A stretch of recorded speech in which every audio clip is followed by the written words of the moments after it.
1984. La première liste d'écologistes, c'était celle qui était conduite par Brice Lalonde à Paris, c'était en 1978, qui a eu du succès d'ailleurs. Et puis, petit à petit, les écologistes sont entrés dans les institutions à tous les étages, depuis la commune. Moi, j'étais un des premiers maires écolos d'une ville relativement importante, moyenne, jusqu'après à des ministres. Donc la question qu'on doit se poser aujourd'hui, est-ce que le fait d'être entré dans les institutions a permis de faire avancer plus vite notre projet de société? On est en droit. Alors, on parlait de Brice Lalonde, mais il me semble qu'il y a eu aussi René Dumont, qui s'est oui, bien sûr. en 1974.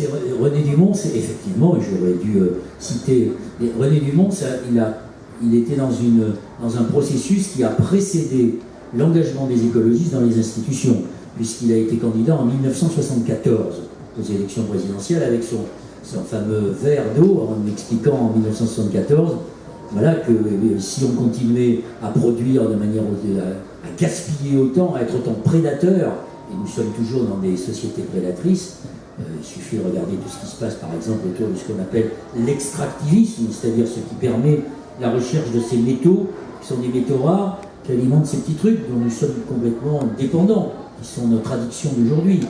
Pour fabriquer ça, il faut aller piquer des terres, ça s'appelle l'accaparement des terres, à des paysans péruviens ou à d'autres, parce que sous leurs terres, il y a des métaux rares et des métaux qui entrent dans la composition de ces objets, et on n'hésite pas à les chasser, et donc à continuer, contrairement à ce qu'on croit, tout ça ne va pas nous sauver au motif qu'on économiserait moins d'énergie, mais ça contribue aussi à l'exploitation des ressources, et donc à l'exploitation d'un certain nombre d'hommes et de femmes et de sociétés sur cette planète. Donc, c'est vrai que l'engagement des écologistes dans les institutions, est-ce qu'il a vraiment fait changer les choses? Il a fait progresser, oui, un petit peu. Il y a un certain nombre de choses qui se sont faites parce que les écologistes sont là. Mais de toute façon, je pense qu'on ne peut pas regarder la question de l'écologie uniquement sur le spectre français. Parce que l'écologie, par définition, c'est le contraire du nationalisme. Par définition, c'est mondial. Hein, d'ailleurs, le slogan des écologistes, c'est un très beau slogan, qu'on ne répète pas assez souvent, c'est « Nous n'avons qu'un seul monde ». Et parce que nous n'avons qu'un seul monde, nous devons être solidaires. Nous sommes interdépendants. Donc on ne peut regarder l'écologie qu'à travers le spectre mondial, à travers toutes les initiatives qui sont menées un peu partout dans le monde. Les écologistes français, ils sont victimes d'eux-mêmes, de leur petitesse, de leur compétition. Enfin, ils sont comme tous les autres êtres humains. Il n'y a pas d'ADN vert qui rend différent. Quand les verts ont dit on va faire de la politique autrement, on est, oui, on est comme les autres. On a un système politique qui ne nous favorise pas. Chaque fois qu'on a voulu être entré à l'Assemblée nationale, j'ai fait partie des premiers députés écolos jusqu'au groupe écologiste qui a d'ailleurs trouvé les moyens de se séparer avant la fin du mandat.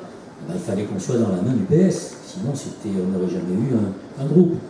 Donc, il faut défendre l'autonomie politique, mais quand vous avez les Allemands, ont un système qui est bien différent. Je donne un exemple pour que vous ayez bien conscience de ce que l'écologie, si elle échoue en France, ou si elle n'est pas ce qu'on voudrait, c'est pas simplement la faute des écolos. En 1997, les écologistes français ont fait 7,5% de moyenne aux élections législatives. Les écologistes allemands ont fait exactement le même score. Les écologistes allemands ont eu 51 députés et ont donné à l'Allemagne le plus grand ministre des Affaires étrangères de l'après-guerre avec Joschka Fischer, et les Français ont eu 7 députés. Comment voulez-vous agir? Comment voulez-vous que le rapport de force vous soit favorable? Quand vous avez 51 députés au Bundestag, ça change la donne. Dans le rapport de force politique. Et la politique, c'est un rapport de force. Et donc, tant qu'il n'y aura pas dans ce pays une proportionnelle qui ne soit pas homéopathique, mais une vraie proportionnelle, et qu'on arrête de nous sortir le coup du Front National, vous voyez bien que le Front National, il n'a pas besoin de la proportionnelle pour prospérer, donc il n'est pas dans la proportionnelle, mais dans les renoncements de la droite et de la gauche, et dans ces cousinages dangereux, et ces braconniers de droite qui se sont portés sur les terres de l'extrême droite. Donc balayons déjà devant notre porte. Et donc c'est vrai que mais en même temps, pour employer une expression à la mode, On ne peut pas imaginer qu'au moment où la crise écologique est sans doute la plus importante que connaisse l'espèce humaine, il n'y ait pas d'écologistes pour participer aux réponses à apporter. Donc je pense que l'écologie, contrairement à peut-être l'écologie politique telle qu'elle est vécue et pratiquée en France, et peut-être à la fin d'un cycle, il y en a d'autres qui s'ouvriront.